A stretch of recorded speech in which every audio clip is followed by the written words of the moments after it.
ನಮಸ್ಕಾರ. ವನಜಾ ಮಲ್ನಾಡ್ ಬಂದಾಯಿತು. ಹೊಸ ವಿಡಿಯೋ ತಂದಾಯಿತು. ಬನ್ನಿ ಇವತ್ತು ಅಗ್ನಿಸಾಕ್ಷಿ ಸೀರಿಯಲ್ಲು ಹೇಗೆ ಮೂವ್ ಆಗುತ್ತೆ, ಏನು ಸ್ಟೋರಿ ನೋಡೋಣ. ಅದಕ್ಕಿಂತ ಮುಂಚೆ ನನ್ನ ವಿಡಿಯೋಕ್ಕೆ ಸಬ್ಸ್ಕ್ರೈಬ್ ಮಾಡಿಲ್ಲ ಅಂದರೆ ಮಾಡ್ಕೊಳ್ಳಿ, ಹಾಗೆ ಒಂದು ಲೈಕ್ ಕೊಡಿ. ಇಲ್ಲಿ ಅಗ್ನಿ ಚಿಕ್ಕಮ್ಮ ಮತ್ತು ಚಿಕ್ಕಮ್ಮನ ಮಗಳು ಇವರೆಲ್ಲ ಸುಮ್ಮನೆ ಮೇಲೆ ನಗೋದು, ಒಳಗಡೆ ಹೊಟ್ಟೆ ಉರಿ ಪಡೋದು ಈ ಥರ ಮಾಡ್ತಿರ್ತಾರೆ. ಅದಿತಿಗೆ ಕಾರ್ ಬಂದಿದೆ, ವಿ ಯು ವಿ ಕಾರ್ ಕಳಿಸಿದ್ದಾನೆ ಅಂದಾಗ ಇವರು ಹೊಟ್ಟೆ ಉರಿ ಪಟ್ಕೋತಾ ಇರ್ತಾರೆ, ಇದೆಲ್ಲ ಆಗುತ್ತೆ ಆಗಲ್ಲ ಅಂತೇಳಿ. ಈ ಕಡೆ ಸಾಕ್ಷಿ ಮನೇಲಿ ಸಾಕ್ಷಿ ಅಪ್ಪ ಆಚೆ ಬಂದು ನೋಡ್ತಿದ್ದಾನೆ, ರಾಜು ಬಂದೇ ಇಲ್ಲ, ಎಲ್ಲೋಗಿದ್ದಾನೆ ರಾಜು ಬಂದೇ ಇಲ್ವಲ್ಲ, ಯಾವತ್ತೂ ಮಿಸ್ ಆಗ್ತಿರಲಿಲ್ಲ, ಎಲ್ಲೋಗ್ಬಿಟ್ಟಿದ್ದಾನೆ ಅಂತ. ಆದರೆ ಮಂಜೂರಿಗೆ ಇದೆಲ್ಲ ಗೊತ್ತಿರುತ್ತೆ, ಆದರೆ ಅವಳು ಹೇಳಿದ್ರೆ ಯಾರೂ ಅರ್ಥ ಮಾಡ್ಕೊಳ್ಳಲ್ಲ, ಗಂಡ ಕೂಡ ಅರ್ಥ ಮಾಡ್ಕೊಳ್ಳಲ್ಲ. ಇವನು 420 ಅಂತ ಅವಳು ಹೇಳ್ತಾಳೆ, ಹೇಳಿದ್ರೂ ಕೂಡ ಅರ್ಥ ಮಾಡ್ಕೊಳ್ಳಲ್ಲ. ಅಯ್ಯೋ ಯಾರು ಅರ್ಥ ಮಾಡ್ಕೊಂಡ್ರು ಬಿಟ್ಟು ನನಗೇನು, ನನಗೆ ಬರೋ ದುಡ್ಡು ಬಂದರೆ ಆಯಿತು ಅಂತ ಅಂದ್ಕೊಂಡು ಅವಳು ಸುಮ್ಮನೆ ಇರ್ತಾಳೆ. ಆದರೆ ಅವನು ಇವಳು ಒಂಥರ ಹುಚ್ಚಿ ಥರ ಮಾತಾಡ್ತಾಳೆ ಅಂದ್ಕೊಂಡು ಅವನು ಗಂಡ ಒಳಗಡೆ ಹೋಗ್ತಾನೆ ಸುಮ್ಮನೆ. ಎಷ್ಟು ಹೇಳಿರೂ ಅರ್ಥನೂ ಮಾಡ್ಕೊಳ್ಳಲ್ಲ, ಏನಿಲ್ಲ, ಒಳಗೆ ಹೋಗ್ತಾನೆ. ಆದರೆ ಮಂಜೂರಿಗೆ ಎಲ್ಲವೂ ಗೊತ್ತಿರುತ್ತೆ, ಯಾರನ್ನ ಲವ್ ಮಾಡ್ತಿದ್ದಾನೆ ಮತ್ತು ಯಾರ ಜೊತೆ ದುಡ್ಡನ್ನ ಕೀಳ್ತಿದ್ದಾನೆ, ಯಾರ ಜೊತೆ ಕಮಿಟ್ ಆಗಿದ್ದಾನೆ, ಎಲ್ಲವೂ ಗೊತ್ತಿದೆ. ಇವರಿಬ್ಬರು ಹುಡುಗಿರು ಬರ್ತಾರೆ, ಬಂದುಬಿಟ್ಟು ಏನಮ್ಮ ಅಂತ ಕೇಳ್ತಾರೆ. ಅಯ್ಯೋ ನಿಮಗೆ ಅರ್ಥ ಆಗಲ್ಲ ಬಿಡ್ರೆ ಅಂಥೇಳಿ. ಅಯ್ಯೋ ಈ ಅಮ್ಮ ಒಟ್ಟು ಕಂಡ್ರೆ ಇವಮ್ಮ ಹೇಳೋದು ಏನೂ ಅರ್ಥ ಆಗಲ್ಲ, ಬಾರೇ ಸಾಕ್ಷಿ ಅಲ್ಲ ಸಾರಿ ಬಾರೆ ಸಿಂಧು ಬಾರೆ ಬಿಂದು ಅಂದ್ಕೊಂಡು ಇಬ್ಬರು ಹೋಗ್ತಾರೆ ಇವರು ಒಳಗಡೆಗೆ. ಆವಾಗ ಅವಳು ಒಬ್ಬಳೇ ಮಾತಾಡ್ಕೊತ ಇರ್ತಾಳೆ, ಯಾರು ಮಂಜೂರಿ ಒಬ್ಬಳೇ ಮಾತಾಡ್ಕೊತಾ ಇರ್ತಾಳೆ. ಯಾರು ಏನಾದರೂ ಹಾಳಾಗಲಿ, ನನಗೆ ದುಡ್ಡು ಬರೋದು ಬಂದರೆ ಆಯಿತು ಅಂತೇಳ್ಬಿಟ್ಟು. ಅಮ್ಮ ಅಷ್ಟೊಂದು ಕೂಗಾಡೋಳು ಅವಾಗೆಲ್ಲ, ಈಗೇನೇ ಇಷ್ಟೊಂದು ಸೈಲೆಂಟ್ ಆಗ್ಬಿಟ್ಟಿದ್ದಾಳಲ್ಲ, ಏನಾಗಿದೆಯಾ ಇವಳಿಗೆ ಅಂತ. ಏನಾಗಿದೆಯೋ ಸುಮ್ಮನೆ ಇರೋತ್ಲಾಗೆ, ಏನಾರ ಮಾಡ್ಕೊಳ್ಳಿ ಅಂತ ಸುಮ್ಮನೆ ಇರ್ತಾಳೆ. ಆಮೇಲೆ ಸಾಕ್ಷಿ ಇಲ್ಲಿ ಅದಿತಿ ಮನೇಲಿ ಸಾಕ್ಷಿ ಕೂತಿರ್ತಾಳೆ, ಎಲ್ಲ ಸಂತೋಷಪಟ್ಟು ತಮಾಷೆ ಮಾಡ್ತಿರ್ತಾರೆ. ಆವಾಗ ಅದಿತಿ ಕೂಡ ನಾಚಿಕೊಂಡು ನೀರು ಹಾಕ್ತಿರ್ತಾಳೆ. ಹೌದಾ ಯು ವಿ ಕಾರ್ ಕಳಿಸಿದ್ದಾನೆ ಅಂತ ಅಂದ ತಕ್ಷಣವೇ ಖುಷಿಯಾಗಿ ಹೋಗ್ತಾಳೆ. ಫೋನ್ ಮಾಡಿದರೆ ಫೋನ್ ಎತ್ತಲ್ಲ, ಮೆಸೇಜು ಕೂಡ ಮಾಡಲ್ಲ. ಅವನು ಕಾರ್ ಕಳಿಸವನೆ ಏನಪ್ಪ, ಅದಿತಿ ಮೇಡಮ್ನ ಕರ್ಕೊಬರಕ್ಕೆ ಕಳಿಸಿದ್ದಾರೆ ಮೇಡಮ್ ಅಂತ ಹೇಳಿರ್ತಾನಲ್ಲ. ಎಲ್ಲ ರೆಡಿ ಮಾಡಿ ಮತ್ತು ನನಗೆ ಮಸ್ಕರ ಹಾಕ್ತೀಯಾ ಅಂತ ಕೇಳ್ತಾಳೆ ಸಾಕ್ಷಿಗೆ. ಹ್ಞೂ ಹಾಕ್ತೀನಿ ಅಂತೇಳ್ಬಿಟ್ಟು ಮಸ್ಕರ ಹಾಕ್ಕೊಡ್ತಾಳೆ. ಆಮೇಲೆ ಲಿಫ್ಟಿಕ್ ಹಾಕ್ಕೊಡ್ಲ ಅಂತ ಕೇಳ್ತಾಳೆ. ಹ್ಞೂ ಹಾಕ್ಕೊಂಡಾಗ ಲಿಫ್ಟಿಕ್ನೂ ಹಾಕ್ಕೊಡ್ತಾಳೆ. ಎಲ್ಲ ಮೇಕಪ್ ಎಲ್ಲ ಕ್ಲೋಸ್ ಫಿನಿಷಿಂಗ್ ಆಗುತ್ತೆ. ಆವಾಗ ತುಂಬ ಚೆನ್ನಾಗಿ ಕಾಣಿಸ್ತಿದೆಯಾ ಸಾಕ್ಷಿ ಅಂತ ಹೇಳ್ತಾಳೆ, ಅಲ್ಲ ಸಾರಿ ಅದಿತಿ ಅಂತ ಹೇಳ್ತಾಳೆ. ಆವಾಗ ಹೌದಾ ತುಂಬ ಚೆನ್ನಾಗಿದೆಯಾ ಸ್ಟೈಲು ಅಂತೆಲ್ಲ ಹೇಳಿಬಿಟ್ಟು ಆಮೇಲೆ ಸರಿ ಅಂತ ಹೇಳ್ಬಿಟ್ಟು ಅವಳು ನನ್ನ ಜೊತೆನೇ ಬಾ ನೀನು ಸಾಕ್ಷಿ, ನಿಂದು ಬರೀ ಡಿನ್ನರ್ ಅಲ್ವಾ, ಬಾ ಹೋಗಿ ಅಂತೆ ಅಲ್ಲಿ ಅಂತ. ಅದೆಲ್ಲ ಬೇಡ, ನೀವು ಡೇಟಿಂಗ್ ಹೋಗ್ತಾ ಇರೋದಲ್ವ, ನಾನು ಬರಲ್ಲ ಅಂತ ಹೇಳ್ತಾಳೆ.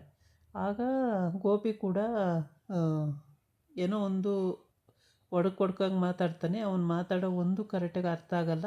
ಓಕೆ ಫೈನ್ ಅಂತೇಳ್ಬಿಟ್ಟು ಅವಳು ಅದೇನು ಹೆಚ್ಚಿಗೆ ಮಾತಾಡೋಕ್ಕೆ ಹೋಗಲ್ಲ. ಆಮೇಲೆ ಗೋಪಿ ಇಲ್ಲಿ ಅಗ್ನಿ ಹತ್ರ ಬಂದುಬಿಟ್ಟು ಹೇಳ್ತಾನೆ, ನೀವು ಡೇಟಿಂಗ್ ಹೋಗೋದಲ್ವ ಸರ್ ಅಂತಾನೆ. ನಿನಗೇನು ತಲೆ ಕೆಟ್ಟಿದೆಯಾ ಅಂತೇಳಿ ಬೈತಾನೆ. ಆಮೇಲೆ ಸಾಕ್ಷಿ ಎಲ್ಲ ರೆಡಿ ಆಗುತ್ತೆ, ಅದಿತಿ ಹೋಗಬೇಕು, ಅದಿತಿನ ಕಳಿಸ್ತಾರೆ ಕೊನೆಗೂ. ಹೋಗು ಅದಿತಿ ನೀನು, ಲೇಟ್ ಆಯಿತು ಅಂತೇಳ್ಬಿಟ್ಟು. ಆದರೆ ಸಾಕ್ಷಿ ಬಂದು ನಿಂತಿರ್ತಾಳೆ ಫುಟ್ಪಾತಲ್ಲಿ, ಕಾರು ಬರಲ್ಲ, ಏನೂ ಬರಲ್ಲ. ಆಮೇಲೆ ರಾಜುಗೆ ಫೋನ್ ಮಾಡಿ ಕಾರ್ ಕಳಿಸ್ತೀವಿ ಅಂದಿದ್ರಿ, ಕಾರು ಬರಲಿಲ್ಲ, ಏನೂ ಬರಲಿಲ್ಲ, ನಾನು ತುಂಬ ಹೊತ್ತಿಂದ ಇಲ್ಲೇ ಕಾಯ್ತಾ ಇದ್ದೀನಿ ಅಂತ ಹೇಳ್ತಾಳೆ. ಯಾರಿಗೆ ಹೋಗಿದೆ ಕಾರು ಅಂತ ಇವನಿಗೆ ಅರ್ಥನೇ ಆಗಲ್ಲ. ಕೊನೆಗೆ ಕಳಿಸಿರ್ತಾನಲ್ಲ ಅವನಿಗೆ ಫೋನ್ ಮಾಡಿ ಅವನ ಹತ್ರ ಅಡ್ರೆಸ್ಸು ಯಾವುದು ಅಂತ ಕೇಳಿ ಅಡ್ರೆಸ್ ನೋಡಿದ್ರೆ ಇದೇ ಅರವಿಂದ್ ಮನೆಯೇ ಅಡ್ರೆಸ್ ಕೊಟ್ಟಿದ್ದಾಳೆ ಸಾಕ್ಷಿನೂ ಕೂಡ. ಇದು ಕನ್ಫ್ಯೂಸ್ ಆಗೋಗುತ್ತೆ, ಇವಳ ಮನೆಯೂ ಅದೇನೆ, ಸಾಕ್ಷಿ ಅಡ್ರೆಸ್ ಕೊಟ್ಟಿರೋದು ಅದೇನೆ, ಎರಡೂ ಒಂದೇ ಆಗಿರೋದ್ರಿಂದ ಕನ್ಫ್ಯೂಸ್ ಮಾಡಿಕೊಂಡು ಅಡ್ರೆಸ್ ಹೇಳಿದ ಕಡೆ ಕಳಿಸಿದ್ದಾನೆ. ಆದರೆ ಇವಳು ಅದಿತಿ ಏನು ಅಂತಲೇ ಗೊತ್ತಾಗ್ದಲ್ಲೇ ಇವಳು ತಲೆ ಕೆಡಿಸ್ಕೊಂಡು, ಆಯಿತು ಕಳಿಸಿದ್ದಾನೆ ಅಂದರೆ ಸಂತೋಷನೇ ಅಂತೇಳ್ಬಿಟ್ಟು ಫೋನ್ ಮಾತ್ರ ಎತ್ತಲ್ಲ, ಅದು ಹೆಂಗೆ ಕಳಿಸ್ತಾ ಅಂತೇಳಿ. ಸರಿ ಏನೋ ಒಂದಿರ್ಬೋದು ಅಂತ. ಆಮೇಲೆ ಸಾಕ್ಷಿ ಹೇಳ್ತಾಳೆ, ಹೊರಡು ಅದಿತಿ ಲೇಟ್ ಆಯಿತು ಹೊರಡು ನೀನು ಅಂತ. ಆಯ್ತಾಯಿತು ಹೋಗ್ತೀನಿ. ಆಮೇಲೆ ಅಲ್ಲಿಗೆ ಅಗ್ನಿ ಬಂದುಬಿಟ್ಟು ನಾನು ಬರ್ತೀನಿ ನಿಮ್ಮ ಜೊತೆಗೆ ಅಂತ ಇಬ್ಬರು ನಗಾಡ್ಬಿಡ್ತಾರೆ ಜೋರಾಗಿ. ಜೋರಾಗಿ ನಗ ಅಂಥದ್ದೇನಿದೆ, ನನ್ನ ತಂಗಿ ಸೇಫ್ ಮಾಡೋದು ನನ್ನ ಮುಖ್ಯ ಅಲ್ವಾ ಅಂತ. ಅಯ್ಯೋ ಸೇಫ್ ಮಾಡೋದಿಂತ ಮುಖ್ಯ ಅಣ್ಣ ಅಂತೇಳ್ಬಿಟ್ಟು, ನೀವು ಅವ್ರ ಜೊತೆ ಹೋಗ್ತೀರಾ, ಅವ್ರು ಡೇಟಿಂಗ್ ಹೋಗ್ತಾ ಇರೋದಲ್ವಾ ಅಂತ. ಹೌದು, ಮತ್ತು ತಂಗಿ ಒಬ್ಬಳೇ ಕಳ್ಸೋಕ್ಕಾಗುತ್ತಾ, ನೀನು ಹೋಗು ಅವ್ರ ಜೊತೆ ಅಂತ ಹೇಳ್ತಾನೆ. ಅವಳು ಬರೋಕ್ಕಾಗಲ್ಲ ಅಣ್ಣ, ಯಾಕೆ ಅಂತಾನೆ. ಅವಳು ಡಿನ್ನರಿಗೆ ಅವಳ ಫ್ರೆಂಡು ಬಾಯ್ ಫ್ರೆಂಡ್ ಜೊತೆ ಡಿನ್ನರಿಗೆ ಹೋಗ್ತಿದ್ದಾಳೆ ರಾಜು ಜೊತೆ ಅಂತ. ರಾಜು ಜೊತೆ ಡಿನ್ನರ್ಗೆ ಹೋಗ್ತಿದ್ದಾಳ, ಇವನಿಗೆ ಮೈಯೆಲ್ಲ ಉರಿದೋಗ್ಬಿಡುತ್ತೆ. ಸರಿ ಅಂತ ಹೇಳ್ಬಿಟ್ಟು ಅವಳು ಅದಿತಿ ಹೋಗ್ತಾಳೆ. ಫೋನ್ ಮಾಡಿದರೆ ಅದಿತಿ ಕಾರ್ ಕಳಿಸಿದ್ದೀನಿ ಅಂತ ಹೇಳ್ತಾನೆ. ಆದರೆ ಕಾರು ಅಲ್ಲಿ ಅವಳು ಹೇಳಿರೋ ಅಡ್ರೆಸ್ಸಿಗೆ ಹೋಗಿದೆ ನಿಜ, ಆದರೆ ಅದಿತಿನ ಕೂರಿಸ್ಕೊಂಡು ಹೋಗಿದೆ. ಅದೇ ಸಾಕ್ಷಿನ ಕೂರಿಸ್ಕೋಗೋಕ್ಕೆ ಕಾರು ಇಲ್ಲ, ಏನಿಲ್ಲ, ಏನು ಬಂದೇ ಇಲ್ಲ. ಹಾಗಾಗಿ ಇವನು ಏನು ಕನಸು ಕಾಣ್ತಾನೆ ಇರ್ತಾನೆ ಅಲ್ಲಿ. ರಾಜು ಫುಲ್ಲು ಕನಸು ಕಾಣ್ತಾ ಇದ್ದಾನೆ. ಏನು ಒಪ್ಕೊಂಡೇ ಬಿಟ್ಲು, ನನ್ನ ಮದುವೆ ಆಗೇ ಬಿಟ್ಲು ಅನ್ನೋ ಮಟ್ಟಕ್ಕೆ ಕನಸು ಕಾಣ್ತಿರ್ತಾನೆ ಸಾಕ್ಷಿ.